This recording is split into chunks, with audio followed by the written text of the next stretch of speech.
Hi, Cancer. Welcome to your January. Oh, my nose started like itching right away. Welcome to your January reading for 2024. So Mercury's direct.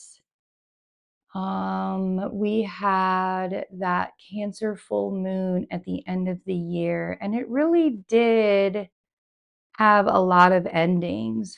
I feel like a lot of doors were closed in your life, which is always a good thing to like start a new cycle um, with all the doors closed in your life. I think that January is a month of collaboration for you guys. Your astrology looks so good for that. Um, all of these Capricorn planets are moving into your seventh house. So if you want to know what your rising sign astrology in detail is going to look like, go check out the Patreon, the Love and Science Patreon. The link is in the description box. We also do a mid-month tarot reading. We do a lot of things over there on Patreon.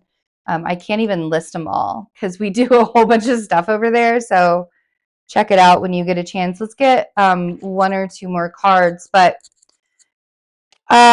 so we have the Queen of Wands as the first card coming out. So I feel like you're super duper determined. I feel like there's this determination level that you have going. Yeah. To make some changes is really what's happening here. So we have the Queen of Wands energy as the first card. And then we have the Five of Pentacles and the Devil. And then we have the Six of Cups, and we have the Wheel of Fortune, and we have the Nine of Swords. I've been calling January Wheel of Fortune energy because because Jupiter is now direct in Taurus, and Uranus will also be direct in Taurus in January. And all of this Capricorn energy will trine a lot of that the trine the Uranus and the Jupiter energy, as we're going through the month. And so there are a lot of shifts happening, especially with that Uranus and Taurus. And, for you guys, having Taurus in your 11th house means that the people that you're surrounding yourself with are changing. The communities that you're hanging out in are changing. Things like that are going to be changing in your future. Like stuff that's happening right now, the changes that are happening right now are putting you on a path towards your future. And I think that it's giving you anxiety. I think that these shifts that are happening are kind of giving you anxiety because it's almost like you can't find that stable footing, right? The Five of Pentacles makes me feel like you can't find that stable footing. Like there's this lack mentality or this lack that's happening. You may feel left out by a fire sign. You may feel left out by a Capricorn also, because all of this Capricorn energy is happening in your seventh house for rising and sun. But again, you'll have to look at your own rising sign astrology to kind of get that idea. But you can also look at the astrology for the sun sign too, for your Cancer suns out there. And this Devil energy is the Capricorn energy that we're working with. And so, I almost want to say to let that Five of Pentacles, that lack mentality, like once you get over yourself, because really it's a lot of that is what that is. Because once you get over yourself, you can use it as motivation to make changes in your life so that you don't have to stress out anymore. Because like really what I'm hearing here is I want something different than what I've had in the past. I want changes to be made because I don't want things to be the same as they were in the past. That's what this feels like to me, the Six of Cups and the Wheel of Fortune. And I think that that's where the anxiety is coming from. It's like, I don't want things to be the same in the past, but that means that changes have to happen. And that also means that I have to take accountability and show up for my part too. And if I'm sitting in a lack mentality, or I'm sitting here telling myself that it's never going to happen. The change is never going to happen. Things are never going to happen. Stuff is never going to happen. If I keep telling myself that, then it might just come true that nothing is ever going to happen.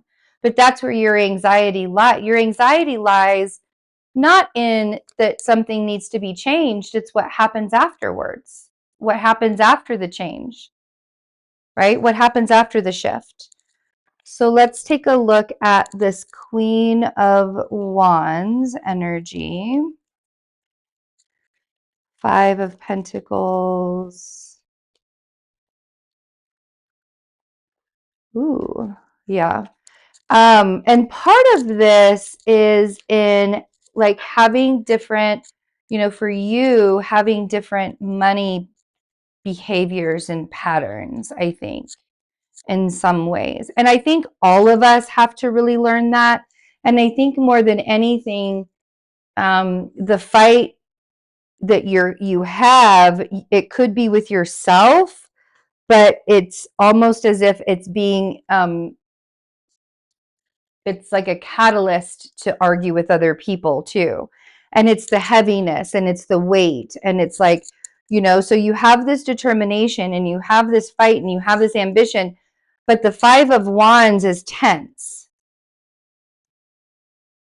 That's why I have this serene background going on. It's a new little toy that we got, and it's been very calming in our house and for our cats.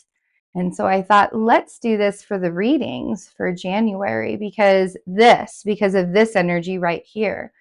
Like, you may be really gung-ho and pushing forward and ready to move forward, but if you're in this tense kind of energy, you're going to be restricting yourself. The 4 of Pentacles might seem like a really good way to get out of that 5 of Pentacles state. If I would have just saved some money, or if I would have just, done this or done that, and if I would have. But that 4 of Pentacles is very restrictive. He can't, if an Ace of Pentacles were to come straight out of the sky, where's he going to put it? How's he going to hold on to that Ace of Pentacles? So the 4 of Pentacles doesn't allow for us to open up to the energy and to the flow of what needs to come in. And I feel like that's your burden, Cancer. I feel like it's the restriction of, like, you can do everything on your end that you're supposed to be doing in order to have abundance and success and love in your life.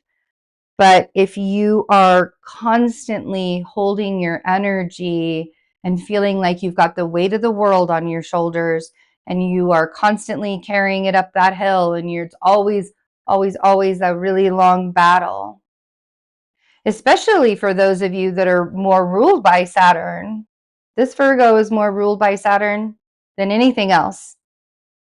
How's that possible? Because my Saturn is in the 12th house, and so it's in its joy. So my dominant planet is Saturn and Uranus, but mostly Saturn. So we have the 10 of Wands here, carrying that heavy load. When you're carrying the heavy load, you cannot get yourself out of, it's almost paralyzing. I feel like this 2 of Swords on the 6 of Cups is paralyzing. And some of it is that you don't want to see what what it was all about, what the message was all about in the past, in order for you to move ahead and move forward. But that 2 of Swords,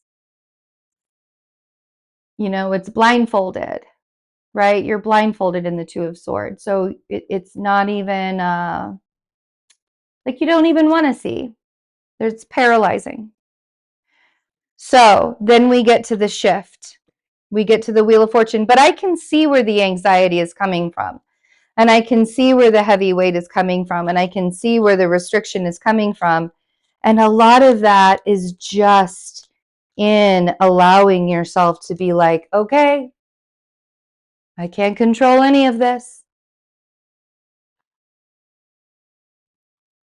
I got to let myself be free. Love is freedom, right? Love equals freedom. You can get these really awesome, oh my gosh, they're so comfortable, you guys. I can't even tell you how comfortable this sweatshirt is. Like I could live in it. I want to get more of these particular sweatshirts. So where we got them from, it's all on our web, you know, the website and stuff. They're like amazing. But that's what I'm saying. Love is freedom, right?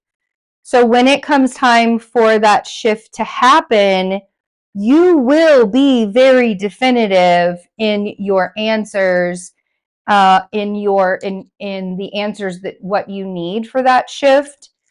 If you can get out of your own way, if you can, you know, not stand in front of the chariot while the chariot's trying to move. We don't have the chariot here, but let's see what's on the bottom of the deck. Oh, look at that.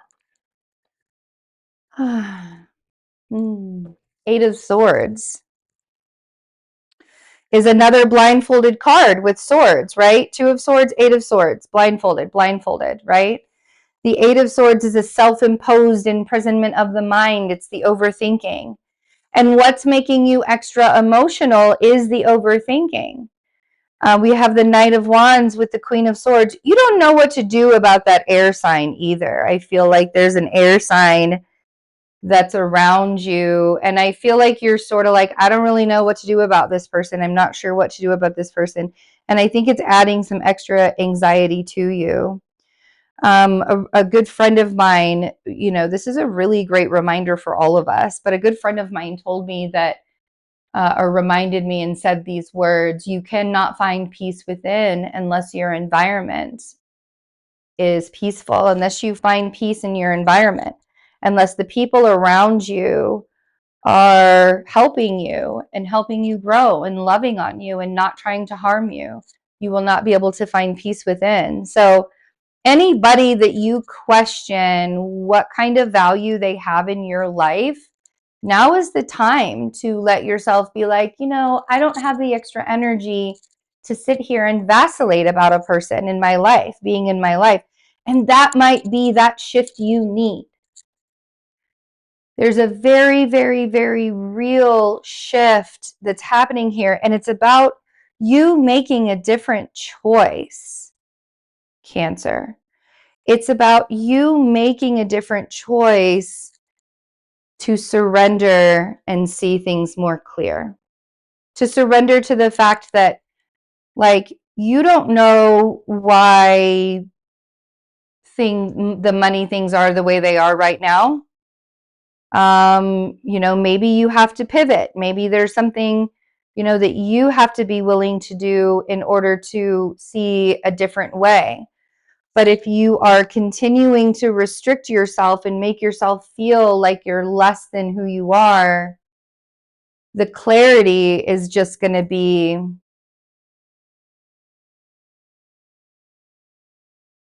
not within your mind. You're not going to be able to find it.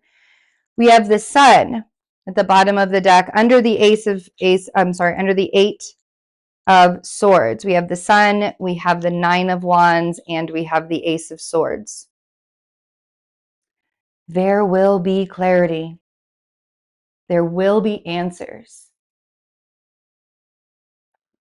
There will be opportunities. A lot of this is about having faith, and sometimes you have to let yourself grieve some past parts of who you are in order to be able to see that faith showing up for you. You know, it's not always easy. It's not always easy, but it's the surrender, right? It's in the surrender. And sometimes you have to go through the tantrum. Sometimes you have to go through, like, this Nine of Swords really kind of makes me feel like you go through like a panic or attack or an anxiety attack, or like you just kind of go through this energy, and then on the other side of it, everything makes sense. And you're like, holy crap, I put myself in this for nothing. I put myself through all of that, you know, have that arguing with myself for nothing.